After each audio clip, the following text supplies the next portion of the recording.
We're back again talking about Dungeons and Dragons. It's a very wet day here in New Zealand, and I'm going to have a lot of fun doing this since I'm not outside. Anyway, we're going to talk about a new character. We've been going through. Oh, hang on, wait a minute. Unitech ad. Got to watch that first. Okay, sound check is all good. Yeah, right. So, okay. That is done. Pull out my earplugs and I'm ready to wrap into it. Okay, so look, basically what I'm going to do is I always do with anything like this is you'll find the start time once I get past all of the sound check and letting people get into the room. You'll find the start time down in the description as always. Now, if you're watching my live streams for the very first time, normally what I do is I present everything on the topic that's listed for this live stream. So I talk about everything first, and then I open it up to questions. I say hi to people, I let you respond, add your own feedback, stuff like that, and that's certainly going to happen. But I will say hi to anybody who wants to say hi before I start, which I'm going to do pretty much about now as it happens. I'm just switching over to my screen and we will get started. All right. Coolios. This is quite involved. I took a lot of time with Agatha, so it should be a good one. There's at least 3 pages of material here and there's a lot of stuff.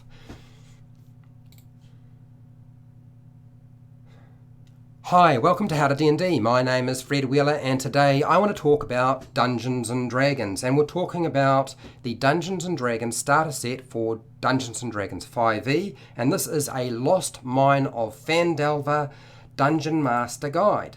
I've been doing quite a few of these. There's a whole raft of them now, so if you're wanting more information on preparing the Lost Mine of Phandelver or other characters within the adventure, you probably find I have done a video on them now. Okay, so we're going to talk about Agatha. Agatha, the undead Banshee.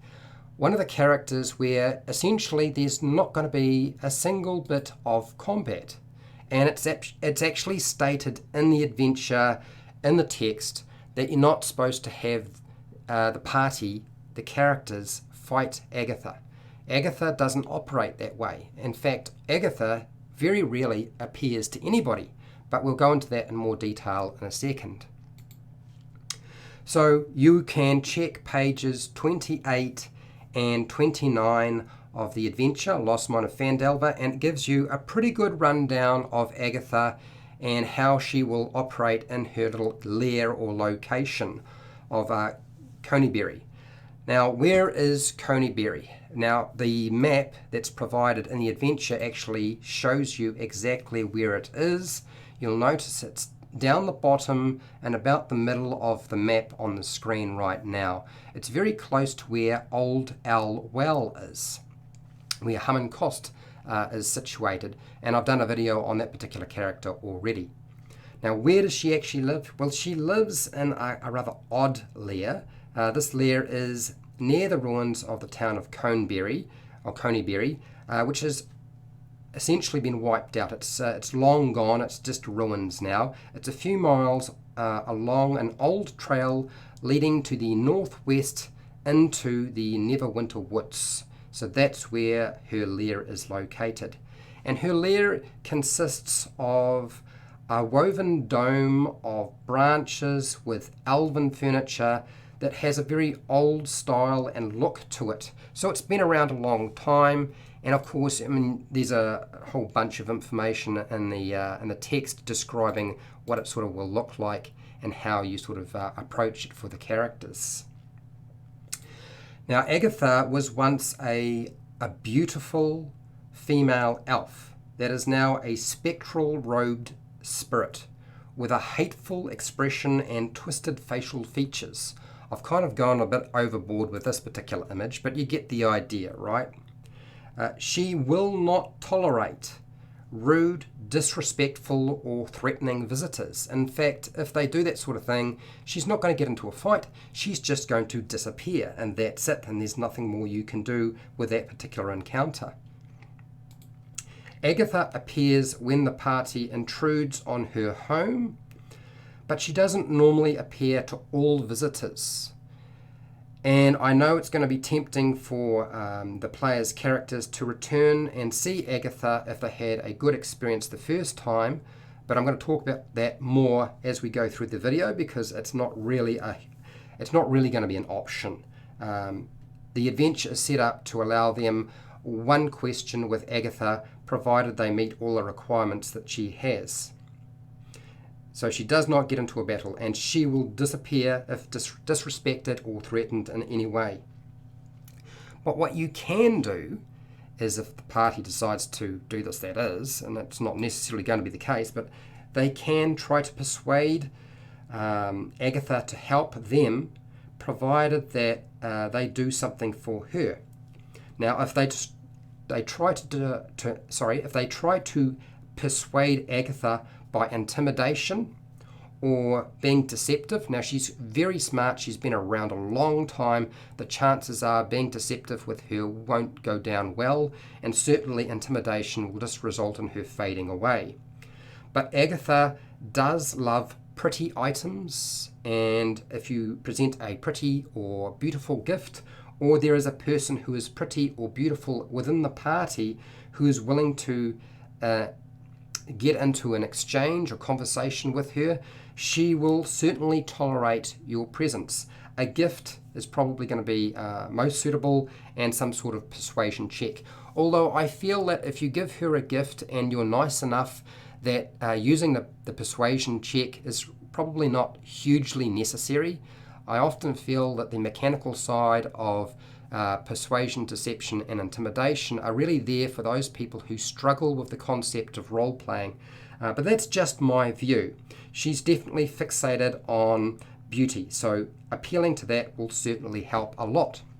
Now, part of the adventure, there's a hook into Agatha, and that is Sister Gallia's silver comb. She can be found in Phandalin, and she can present to the player's characters a comb to negotiate with Agatha. Provided that they are nice enough to Agatha, present the comb, she will act favourably, and there's no persuasion check required whatsoever. And I think that's actually a good aspect to the adventure, simply because they have eliminated the need to do that sort of thing where you're rolling dice, provided you have met the things that motivates her and that she's interested in. So even if you don't have the silver comb, and you present something else that's of value and it's attractive or beautiful, I think you should allow your players' characters to have a freebie, and essentially no dice roll required, and just let them interact with Agatha and get their free question. Agatha can answer many questions, as we've just been talking about, but she will only answer one question. So that means that the players' characters need to be very careful about what they select as their question, because they're only going to get one shot at this.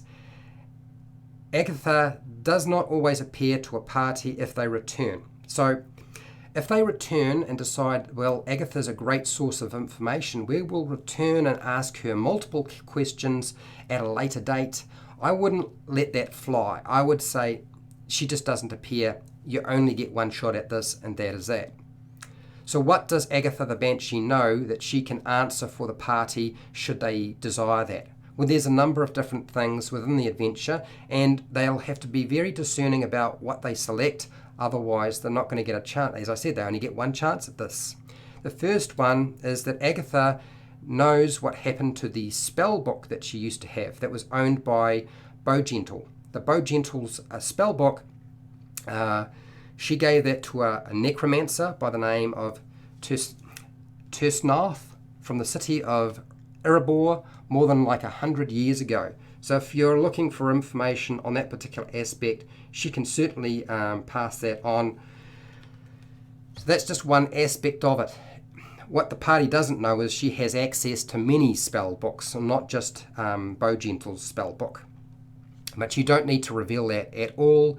Certainly that's something that you can sort of allow it to play out and see where they go with that. She also knows the location of Cragmore Castle if they're still in the process of trying to figure out where Cragmore Castle is. That doesn't mean that she can provide them with a detailed map of a location. That's really up to you as a dungeon master if she were to do something like that. Maybe she does have a detailed map of the location. She's been around a long time, so it's certainly possible, but you don't need to provide them with one. Just the basic location of where the castle is. Another location she knows about, and that is the location of Wave Echo Cave, and probably the Spell Forge, should they be searching for that. You don't, as I said, need to provide them with a detailed map on the location, just the general location where they can find that cave. She also knows the identity of the Black Spider. So she can give you a little bit of information on the Black Spider and how that works. Now, I've done a video on Nesna the Black Spider, and you're welcome to use that information with your players as they ask questions and try to find out a little bit more about Nesna the Black Spider. She might not necessarily know all of the reasons why the Black Spider is doing what he's doing, but it should be pretty obvious. It's power and control. Ultimately, that's what it's usually all about, and you can relay that to your players should they ask about Nesna the Black Spider. Next one is connected to Hum Cost, and that is Old Alwell. So Agatha can tell the party who built the watchtower, and it's built by Arthondol, a Sarok Lord. I think that's spelled how you say it. Sarok. I believe it's Sarok Lord, who eventually transformed into a lich. And so I've done a video on a little bit of that information. You're welcome to share that with the players if they start asking about that sort of thing. This is connected to what Hum Cost wants. He wants to know who built the watchtower at Old Alwell, so Agatha can relay that information as well. And in fact, Agatha can pretty much answer just about every single question the players might have about anything in the adventure, should you desire. But be careful, because although she can answer pretty much any question they might desire, I would make sure you put limits on what they can get away with asking. Otherwise, you're going to wind up running into a situation where they will rely on her. As I said, repeated returns or visits to Agatha's lair shouldn't result in them being able to ask yet more questions. Although that is an option if you desire to do so. It's your game, it's up to you. Okay, so Agatha is a capable diviner. So put limits on the answers that she can give, particularly when it's related to future events. Remember, she's a capable diviner. That means she can foretell the future. So if they start to fear and realize that there's a possibility of asking about a future event, just be careful about whether she'll answer that question. You might say, look, no, Agatha won't answer that question, but she'll answer a different question, particularly if they're trying to figure out what's going to happen to their characters in the future, which is going to be really awkward because as a dungeon master, you don't really know if that's definitely going to happen anyway, so that makes it really, really complicated. She's antisocial, she's selfish, she's a vain phantom who cares for really no one else. There was a time when she did care for somebody else, but that is long gone now. But she doesn't care for anybody else but herself. Herself, yes, for herself. Agatha viewed the townsfolk of Conyberry as an ally until they were wiped out by barbarians. Now, these barbarians were actually werewolves. It's like a tribe of werewolves, or barbaric werewolves, and they viewed the people of Conyberry as a threat and took them out a long time ago. Agatha used to protect Conyberry. I don't think that the people of Conyberry saw her as an ally, because when she said that she wanted something done, I imagine they saw that as I don't have a choice, otherwise she's going to do something horrible to me.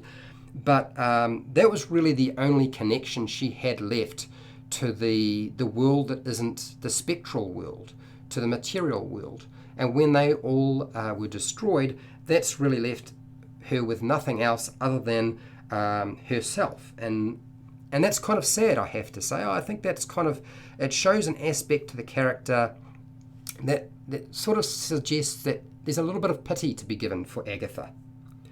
Agatha has several hidden spell books, which I've already sort of talked about, littered around her lair for trading with visitors. But she can't actually use these spell books at all herself. So that's why she uses them as a way of trading and generally sort of getting what she wants from somebody else. So I would certainly utilize those as a way of, if the players don't want something like a question asked, maybe trading one beautiful item for a spell book to a member in the group who has the ability to use spell books might be quite useful and might be more what the party's after. It really depends on them. Agatha's name is rumoured to be a corrupt version of the name Agathas. Agathas, yes, I believe it is. Auglatha. And this means winter breeze in Old Elven. Agatha still retains many of her wizardry skills that she had in life. They are just limited by her spectral existence now.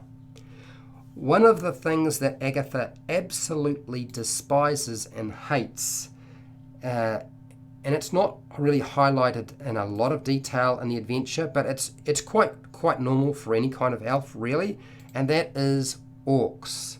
Orcs in particular. She dislikes orcs and orc raiders, like most elves do. And she spent quite a lot of time when Conyberry, the people of Conyberry, were still alive and the township was flourishing, protecting them from raiding orcs. That sounds strange, because isn't this a banshee, and aren't banshees supposed to be completely evil? Well, I'm not going to say that Agatha isn't completely evil, because she certainly is, but she's cursed for doing a certain thing in her life, and that's sort of part of the story.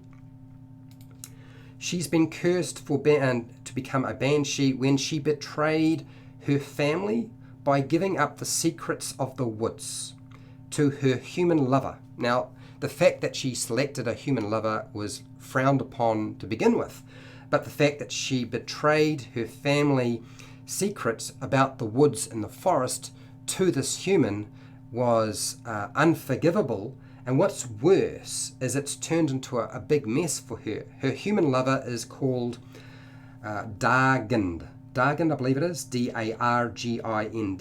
Dargind. Now, Dargind's lover murdered her family, wiped them out, and eventually, once he had done what he wanted and got everything he could get out of Agatha, he eventually disposed of Agatha as well. Doesn't it sound kind of sad? It certainly sounds sad to me. Agatha, for that very reason, distrusts humans due to her history. So she's more likely to be able to communicate and be cooperative with party members who are not human. So if they were elven or some other race, she's more likely to interact with them for that very reason, simply because of her history. Agatha, as I've said, is susceptible to flattery and gifts and anything that appeals to her vanity. So comments that lift her up and comment on her beautiful appearance, even though she is not that beautiful anymore. She's kind of twisted. There is an aspect to any kind of banshee that sort of suggests they are beautiful, but it's the hatred that's burning within them from their curse and their cursed existence that makes them so despised and awful to behold, which is why they have the kind of abilities and features, the whale in particular. So make sure you play that up given the opportunity. Agatha is bonded to Conyberry for all time. She can't go anywhere whatsoever. It's a place where she can't rest, she can't leave, she really can't do anything much. And that's kind of sad in many respects. Now, there was also an item that Agatha possessed many years ago, and I call it Agatha's mask. It's a magical item that bestows upon the wearer the illusion of appearing as a different race. And this was stolen from her. It's a very prized possession which she no longer has. It was actually stolen by Dritz and Wolfgar. For those of you who know anything about the Dritstoren stories, those particular individuals were asked not to kill Agatha. This is from the Conyberry village when they were still alive. Asked not to kill Agatha or destroy Agatha, but they wanted the mask, and so they took the mask from Agatha without hurting her significantly in any way that would mean that she would be banished indefinitely for all time. So it's kind of strange how all of this has played out. I think Agatha is one of the more interesting characters within the Lost Mine of Phandelver, and it's hard not to feel a lot of pity for her. She really wants that mask back. If there's anything that will draw Agatha out, it's being able to produce that mask. But nobody really knows where it is. It's not like it would be easy for the party to actually track that down and bring it back to Agatha if they wanted to, even if they had the desire to do so. But she really wants that particular mask back, and I thought I would let you know about that, since I thought it was quite interesting myself. She is, don't forget it, Agatha is a Banshee, and yes, she is very evil, but it's, as I said, it's very hard not to feel a bit of pity for this character, considering the sorts of things that have taken place. Now, she is the kind of elf who has brought this on herself. It's her vanity and her pride in herself and her love of herself that has caused her to come to this ruined end. And it's an end that will never stop. So it is very, very sad. I think it's a very sad story. Now, when it comes to the monster stat block, if you are tempted to go track down the Banshee stat block in the monster manual for Dungeons & Dragons 5e, by all means, you are the dungeon master, it's up to you. But I would like to point out that something like the Banshee is capable of decimating an entire party with just one ability. And the whale is going to do it. I don't think it's a really good idea. I think you should steer away from... This is why the adventure talks about she disappears if there's going to be any kind of fighting or combat. And I would just leave it at that. I think that's the best way to approach that. Now, if you found this video helpful or informative, because that's really all I have for today, please share and like the video. If you like the sort of thing, I usually do more content on the Lost Mine of Phandelver. I do Dungeon Master guides, so consider subscribing if you haven't subscribed. Hit the bell button to be notified when I go live. If you want to support my channel, you supported my channel by watching this video, and I do appreciate it. Thank you very much. I don't do Patreon, but I have hundreds of videos you can go and check out, and that will continue to support me. I also have affiliate links down in the description where you can buy stuff from the Book Depository and Amazon. I get a small commission. You pay exactly the same price as you normally would. Just go through the link, buy what you want. You do not have to buy the thing I've linked to. Now, this is your opportunity to ask questions. Say hi to me. Give me your feedback. Did you run the encounter slightly differently to what is in the book? Would you like to add something that I have missed? There's actually quite a lot of information scattered across the internet about Agatha, and some of it is contradictory. So it's very you've got to be careful about what you pick up. Some of it might in fact be contradictory in this video, and if I do get something wrong, I do apologize. I did spend lots of time trying to make sure I got everything correct, and if I haven't got it correct, I have hopefully provided you with a bit more meat for that character when you decide to run it in your game. Provided the player's characters actually don't just run away. So give me your feedback in the live chat. If you're not part of the live chat, that's what the comment section's for. That's where you give your feedback. And hey, till next time, keep rolling those 20s.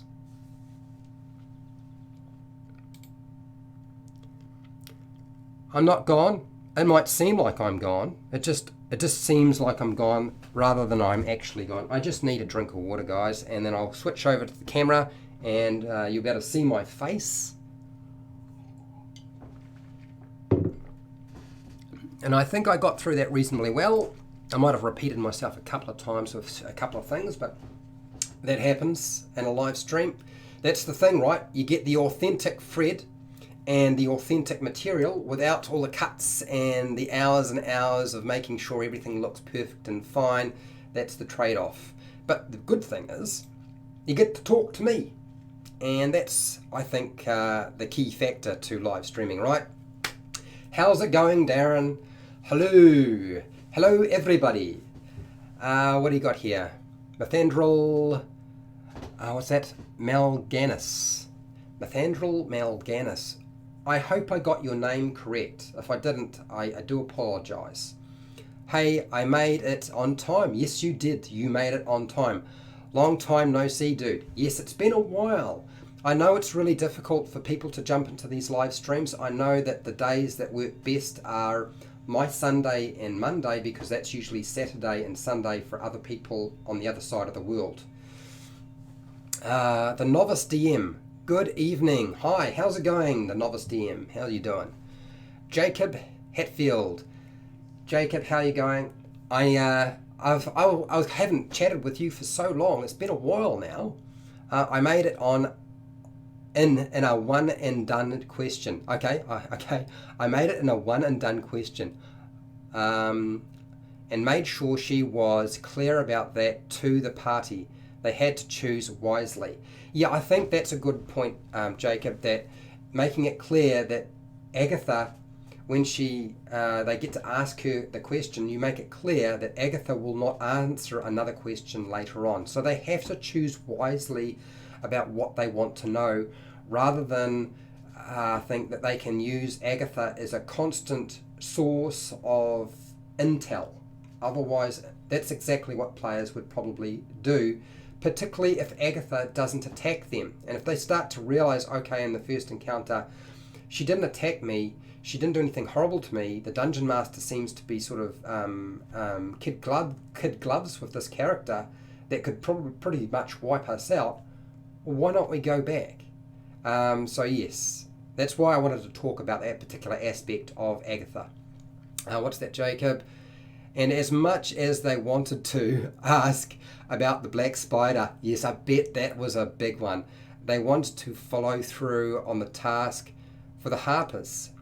One player had already joined at that point. Okay, yeah, because they have a few choices. You know, they could ask about the Black Spider. They could ask about what happened to Bo Gentle's spellbook. They could ask about who built the watchtower at Old Alwell, and these are all really tied very much into the story. The rest of them are, they can access that information by other means, but the information from Agatha is like, it's cream, it's the cherry on the top, really. The cart of videos. Hey, I am here. Yes, the cart of videos, you are here, and so am I. Thank you for joining me in my little live stream. Hey down, how you doing? How am I doing? I'm actually doing all right. I have applied for some jobs, or one job that I would really like to have. It requires a lot of travel time, but it still would be cool and it wouldn't be boring. So yes, I'm not doing too badly as it happens.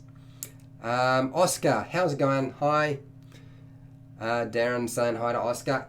If you haven't figured it out, a lot of the people who watch my live streams know each other quite well through my live streams, and they follow and interact with me and each other on my Facebook group, HowtoDandD. So you're welcome to go and check that out. It's down in the description if you want to join. Okay. All right. Mathandril, what do you got here? I mean, I usually have stat blocks of my monsters NPCs tagged with a sticky note just in case, but can't be too sure that my PCs will not go murder hobo and attack things they aren't meant to. Yeah, well, look, when it comes to Agatha, if they decide to do the crazy thing and somebody throws the spanner in the works and tries to be the gremlin in the group, I would suggest just having Agatha fade away. It doesn't matter what they roll for initiative. You know, I think it's actually probably better to just let that lie. And I know it's tempting to sort of let that play out, but Agatha is such an important character in Conyberry that she's been around for so long. And I think that's why the designers have stipulated that she doesn't get into a fight and she simply dissipates and fades away. And there's nothing the players can do about that. The cart of videos, you've retracted your message. I'm sure you'll get back to it. Jacob, what do you got here? I've been keeping up with the vids. I don't know how you've managed to keep up with my videos. I haven't actually been producing a lot of new content. A lot of it is old live streams I have cut down because their rough form was probably not quite what a lot of people want to watch. I know that live streams aren't something that a lot of people want to watch. They are usually quite long, and there's a lot of waffle in them. I have a lot of questions and answers near the ends of my live streams, and there's usually about a minute or so of me just setting up and telling people what's going to be happening and giving people time to get into the room before I actually present everything. So I know the cut down versions, a lot of them seem to be doing better than the original live streams. I'm not really surprised. You just have to wait a long time for them. So I don't know how you've managed to keep up with the videos. It's just a huge amount of content. There's so many channels out there now. But I haven't been available for the live streams in a while. Glad to be here. Well, I'm glad you have been too, Jacob. Live streams, you know, I'm on a different side of the world. I'm at the bottom of the world, and the majority of people who watch my channel are from North America, Canada, the UK, and the time frames for the people in UK are really difficult. And there's a few people from Australia, and they have 5 time zones in Australia, so it's not that easy, really. Even though they are about 2,000 kilometers from New Zealand, it doesn't matter because their continent's so big. They have 5 time zones, and then the rest are usually from Germany. So yeah, certainly not from New Zealand, which is where I'm from. The cart of videos. I know nobody. Well, don't worry, you will eventually know somebody. Keep coming back, you will know somebody. Okay, so that seems to have covered everything. Nobody seems to have asked a lot of questions regarding Agatha. Maybe I've answered everything that people wanted to talk about. I do appreciate all of the feedback that people did give. Jacob, I do like the fact that you shared a little bit about how it worked out for you. And yeah, hopefully that is going to be enough for another week. Now we will come back to my live stream and Dungeon Master Guide, but I think we're now in December, and I believe it must be at least 4 weeks since I did a Dungeon Master Q&A guide, or questions and answers for Dungeon Masters. So I believe that next week, at the same day and at roughly the same time, I'm going to be doing a Dungeon Master Q&A. So make sure you bring your questions along. I will make sure to post it up so you get notified. I will also have something prepared just in case people don't have an opportunity to sort of voice a few questions, and I'll have some material prepared just in case. Something a little bit different, hopefully. Something you haven't seen on the internet. I'm maybe asking too much, but I will try very, very hard. Okay. So that's it. What's going to be happening for the rest of the week? Pretty much just scaled down live streams, some of which are probably quite old. So if you notice a change in the video quality or the sound quality, that's because the videos were done like last year or near the beginning of the year or something like that. Okay. Hey, thank you for everybody who showed up. So have a good day, have a good night, have a good evening, good morning if it's morning for you, afternoon, look after yourself, look after the people that you care for, and play lots and lots of Dungeons and Dragons. And I'll see you later.